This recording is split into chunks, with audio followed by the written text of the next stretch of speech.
فاعبد الله مخلصا له الدين ألا لله الدين الخالص.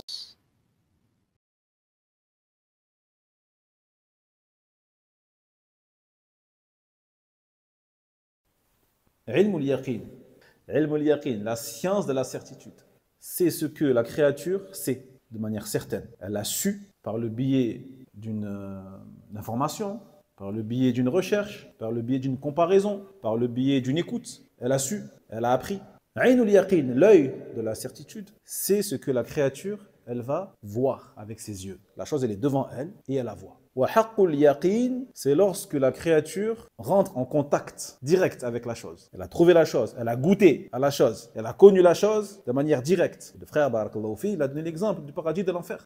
Donc la personne qui croit, comme nous croyons en l'existence du paradis et de l'enfer, on est à ce degré pour l'instant qui est ilmul yaqin.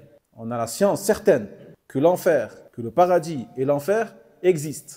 Comment on le sait? À travers les livres d'Allah Tabarak wa Ta'ala et à travers le message de ses messagers, alayhimu salatu wassalam. On le sait de façon certaine, sans aucune hésitation, bila shak, sans aucun doute. Et puis il a donné l'exemple de, également, aynul yaqin, lorsque les gens verront. D'ailleurs, on a récité fait salat al-maghrib, Allah a dit wa uzlifatil jannatu lil muttaqin. On rapprochera le paradis pour les pieux. Donc, ils verront le paradis ce jour-là. Il sera devant eux.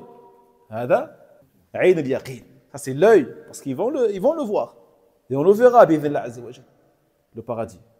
Et à ce moment-là, on aura atteint le deuxième degré qui est Aynul Yaqin. Et également, et on amènera également l'enfer pour ceux qui étaient égarés et qui avaient dévié. Wa haqqul yaqin, on a dit le fait de rentrer en contact direct avec la chose, de l'avoir goûté, de l'avoir touché, d'accord? Donc comme il a dit, lorsque les gens du paradis entreront au paradis, ils auront atteint le troisième degré qui est haqqul yaqin, ça y est. Haqqul yaqin. Il faut qu'ils ont posé le pied dedans, haqqul yaqin. Et pareillement pour les gens de l'enfer, bien sûr. Qu'Allah nous en préserve.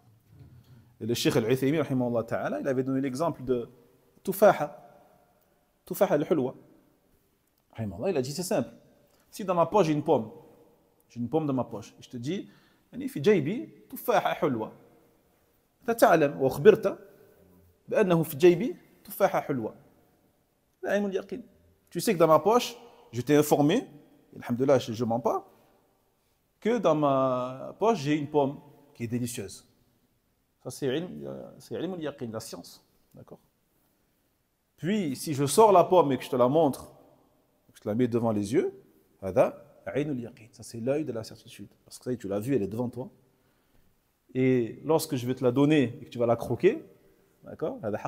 Une fois que tu as goûté à la pomme, ça c'est haqqu al-yaqin. Donc les gens, par rapport aux informations de l'au-delà, le paradis, l'enfer, les délices de la tombe, les châtiments de la tombe, et ainsi de suite, le jugement, la résurrection, ils sont dans un de ces trois degrés. D'accord? Dans un de ces trois degrés-là. وينجي الله الذين اتقوا بمفازتهم لا يمسهم السوء ولا هم يحزنون.